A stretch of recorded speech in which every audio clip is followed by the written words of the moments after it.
തിരഞ്ഞെടുപ്പ് അടുത്തതോടെ നരേന്ദ്രമോദിക്ക് ആരാധകർ കൂടുകയാണ്. എന്നാൽ മോദി ആരാധകരെ കൂട്ടുകയാണെന്ന ആക്ഷേപവും കോൺഗ്രസ് അടക്കമുള്ള രാഷ്ട്രീയ പാർട്ടികൾ ഉന്നയിക്കുന്നുണ്ട്.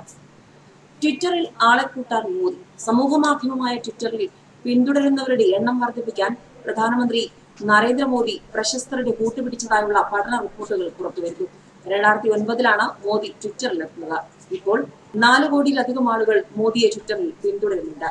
യുഎസിലെ മിഷിഗൺ സർവകലാശാലയിലെ അസോസിയേറ്റ് പ്രൊഫസർ ജിയോജിത് പാൽ നടത്തിയ പഠനത്തിലാണ് ഇക്കാര്യം പുറത്തു വന്നിരിക്കുന്നത്. 2009 ഫെബ്രുവരി മുതൽ 2015 ഒക്ടോബർ വരെയുള്ള മോദിയുടെ 9000-ത്തിലധികം ട്വീറ്റുകളാണ് ജിയോജിത് പാൽ പഠന വിധേയമാക്കിയിട്ടുള്ളത്. അതുപോലെ തന്നെ തിരഞ്ഞെടുപ്പിന് മുൻപും തിരഞ്ഞെടുപ്പിന് ശേഷവുമുള്ള പ്രമുഖരുമായുള്ള മോദിയുടെ ഇടപെടലുകളും പഠനത്തിൽ ഉൾപ്പെടുത്തിയിരുന്നു. വളരെ കുറച്ച് ഫോളോവേഴ്സാണ് 2009 നരേന്ദ്രമോദിക്ക് ട്വിറ്ററിൽ ഉണ്ടായിരുന്നത്. 2012 ഒക്ടോബറിൽ 1 മില്യൺ ഫോളോവേഴ്സിന് ലഭിച്ചു. മോദിയുടെ ട്വിറ്റർ ഉപയോഗത്തെ 3 ഘട്ടങ്ങളിലായാണ് ജിയോജിത് പാൽ വിഭജിച്ചിരിക്കുന്നത്. ആദ്യഘട്ടത്തിൽ ജനപിന്തുണയുള്ള ദേശീയ നേതാവിന്റെ പ്രതിച്ഛായയാണ് ഉണ്ടായിരുന്നതെങ്കിൽ രണ്ടാം ഘട്ടത്തിൽ പ്രമുഖരായവരെ മോദി തന്റെ ട്വീറ്റുകളിൽ ഉൾപ്പെടുത്തി. അതിൽ ശ്രീ രവിശങ്കർ, അമിതാഭ് ബച്ചൻ, സച്ചിൻ ടെണ്ടുൽക്കർ എന്നിവർ ഉൾപ്പെട്ടിരുന്നു. രണ്ടാം ഘട്ടത്തിൽ തനിക്ക് താരപിന്തുണയുണ്ടെന്ന് ജനങ്ങളെ ബോധ്യപ്പെടുത്താനായിരുന്നു നരേന്ദ്രമോദിയുടെ ശ്രമം. അതിനായി താരങ്ങൾക്കൊപ്പമുള്ള ചിത്രങ്ങളും ട്വിറ്ററിൽ ഉൾപ്പെടുത്തിയിട്ടുണ്ടായിരുന്നു. മൂന്നാം ഘട്ടത്തിൽ തന്റെ സർക്കാർ പദ്ധതികളിൽ താരങ്ങളെ ഉൾപ്പെടുത്താനാണ് നരേന്ദ്രമോദി പ്രാധാന്യം നൽകിയത്.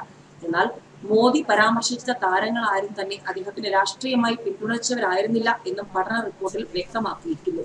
കാര്യങ്ങൾ ഇങ്ങനെയൊക്കെയാണെങ്കിലും നരേന്ദ്രമോദിക്ക് ആരാധകർ കൂടുകയാണ്.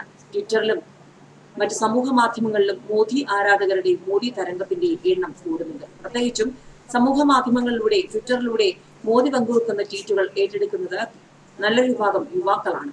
ലോക്സഭാ തെരഞ്ഞെടുപ്പ് പടിവാതിൽക്കൽ എത്തി നിൽക്കുമ്പോൾ, ശക്തമായ തെരഞ്ഞെടുപ്പ് ചൂടിൽ രാജ്യം കടന്നു പോകുമ്പോൾ നരേന്ദ്രമോദിക്ക് അനുകൂലമായ തരംഗമാണ് സമൂഹ മാധ്യമങ്ങളിലൂടെ യുവാക്കൾ ഇപ്പോൾ പങ്കുവയ്ക്കുന്നത്.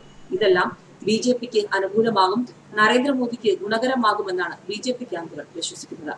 ഇതിനിടയിലാണ് ട്വിറ്ററിൽ ആളെ കൂട്ടാൻ മോദി എന്ന വിമർശനം വന്നിരിക്കുന്നത്. സമൂഹ മാധ്യമമായ ട്വിറ്ററിൽ പിന്തുടരുന്നവരുടെ എണ്ണം വർദ്ധിപ്പിക്കാൻ പ്രധാനമന്ത്രി പ്രശസ്തരുടെ കൂട്ടുപിടിച്ചതായുള്ള പഠന റിപ്പോർട്ട് വന്നിരിക്കുന്നത്. ഈ പഠന റിപ്പോർട്ട് ഏത് രീതിയിലായിരിക്കും രാഷ്ട്രീയ പാർട്ടികൾ ഉപയോഗിക്കുക? പ്രത്യേകിച്ചും രാഹുൽ ഗാന്ധിയും പ്രിയങ്കയും വലിയ രീതിയിലുള്ള വിമർശനങ്ങളും നിലപാടുകളും നരേന്ദ്രമോദിക്കെതിരെ പറയുമ്പോൾ എന്തായിരിക്കും ഇനി ട്വിറ്ററുമായി ബന്ധപ്പെട്ടുള്ള പഠന റിപ്പോർട്ടിൽ വഴിത്തിരിവാകുക? ഏത് രീതിയിലായിരിക്കും കോൺഗ്രസ് ഇതിനെ ആയുധമാക്കുക? ന്യൂസ് ഡെസ്ക് മലയാളി വാർത്ത.